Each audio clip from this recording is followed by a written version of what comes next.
There was a legislative study committee set up after the Sex Offender Registry was created, the online registry was created in 2004.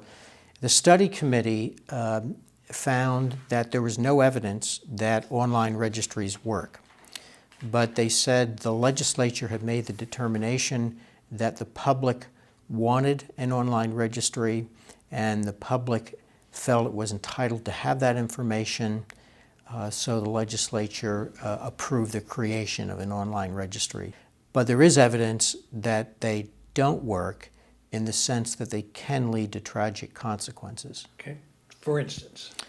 The older cases involve one in Texas from, I believe, the early 2000s, where a disabled man moved into an apartment that recently had been vacated by a sex offender. And the sex offender's address on the registry hadn't changed. Some toughs came by that apartment thinking a sex offender lived there and went into the apartment where the disabled, completely innocent man now lived, and he was beaten. In 2006, there was a man who came down from Canada, New Brunswick, I believe, and looked at online registries in Maine, New Hampshire, and Vermont, and picked out a few people who he wanted to do harm to, and went to the house of one sex offender in Maine, and if I remember, killed the man. And that's why if you go to the Vermont website, the registry in this state, in red letters, it says you may not use this information to hurt anyone. Does that do any good?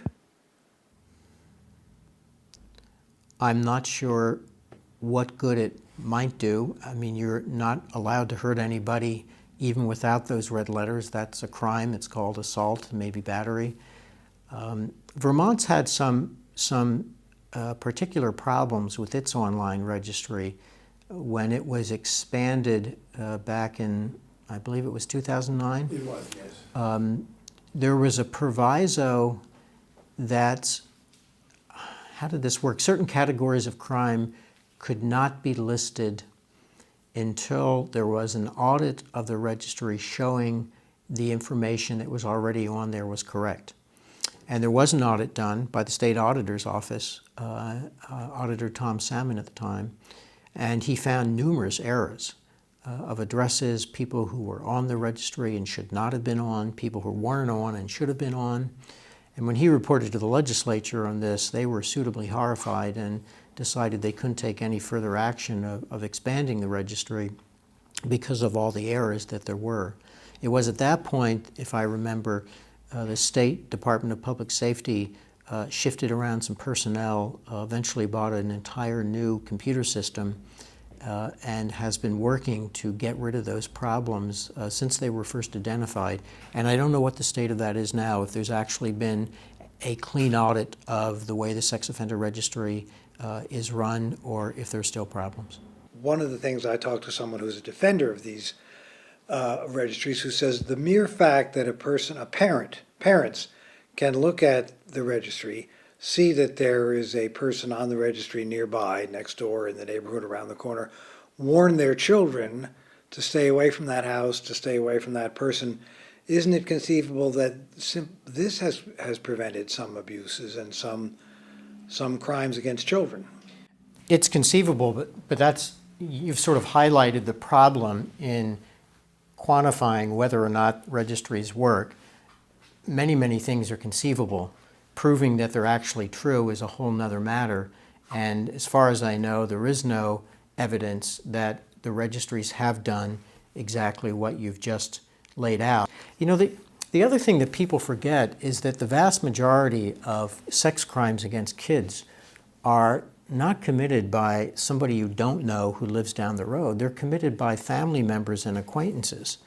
So most kids know the perpetrator of a sex crime against them.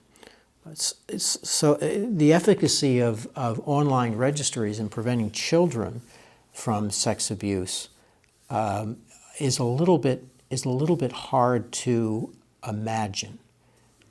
Maybe for the 5% of kids who don't know the perpetrator who's doing violence against them, maybe it would work, I don't know. But when you have 95% of kids who know their offender, That's really something very different than what most sex offender registries are aiming at.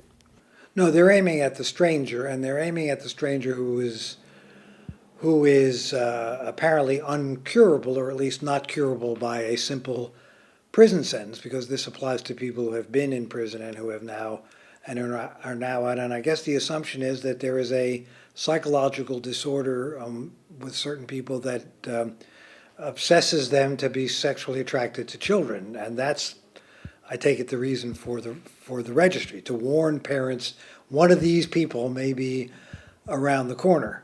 Yeah, and that's what sex offender treatment programs in the correction system is all about. Every sex offender who's in there, I'm pretty sure before he or her is released, has to go through a sex offender treatment program. There are offenders, I believe, who have refused the treatment, in which case they then max out. They don't get any kind of early release like most offenders do. If I remember correctly, the rates of recidivism among sex offenders are generally lower than they are for other folks who have committed non-sexual crimes who have been in prison. So we're dealing with a group of people that it sounds like, even though there might be a disorder, a psychological disorder that's forming the basis of the actions that they take against kids, it sounds like in many cases it is treatable. That's one of the things we've always worried about with online sex offender registries. The goal of our correction system is to rehabilitate people, to get them treatment they need so that they won't commit the crime that got them into prison in the first place. The more difficult we make it for a person to reintegrate back into the community they came from, the more difficult the rehabilitation is. So it's really in everybody's interest to figure out a way to successfully reintegrate people who are leaving prisons so that they can lead productive lives as respected citizens. As you said, there's ample evidence that the vast majority of sexual abuse of children is committed by people they know, family, friends, acquaintances. But do you think the public believes that, has the sense that it's more, that a bigger part of the problem is strangers? Yeah, I think that is the case, because we, as parents, as family members, don't want to believe that it's somebody in our family or somebody that our kids know who are harming them. So there's a level of denial about what some people do to kids, and that probably builds into a sense of, it can't happen to us, this happens to other kids, and it's because they're not paying enough attention to the person who jumps out of the bush and is wearing a trench coat. And that's not where the great danger is. But what would you say to the father or mother who said, okay, I accept all that, I still want to know who might be living in my neighborhood, who might be a danger to my child?